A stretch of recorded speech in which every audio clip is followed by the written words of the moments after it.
السلام عليكم ورحمة الله وبركاته. معاكم مريم، وخليني أقول لكم إن الخبر اللي جاي ده ممكن يغير شكل موسم الأهلي تماما.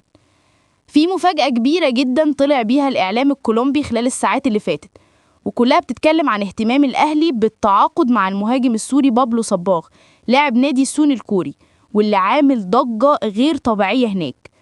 الصحفي الكولومبي المعروف ماريانو أولسن خرج وأكد إن اللاعب داخل بقوة في حسابات الأهلي، وإن النادي متابع مستواه لحظة بلحظة، خصوصا بعد الأداء اللي مقدمه في الدوري الكوري اللي خلى كل العيون تتوجه ناحيته.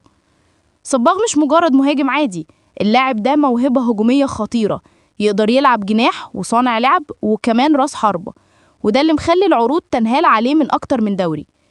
المعلومة اللي اتأكدت من الصحفي نفسه إن عقد اللاعب ملك النادي السون بالكامل، وإن النادي الكوري طالب 3 مليون دولار للموافقة على رحيله في يناير. وعلى الرغم من وجود مفاوضات أولية، الأهلي لحد دلوقتي ما قدمش عرض رسمي. بس هنا بقى يبدأ الجزء المهم. الأهلي داخل على فترة ضغط مباريات وبطولات، والقرار النهائي لازم يتاخد قريب جدا. هل الأهلي مستعد يدفع الرقم ده؟ هل صباغ هو المهاجم اللي هيكمل نص الفريق في الدور التاني؟ ولا الإدارة عندها اسم تاني في السر؟ الأيام الجاية هتكشف كل حاجة، وأنا مريم وهفضل معاكم خطوة بخطوة.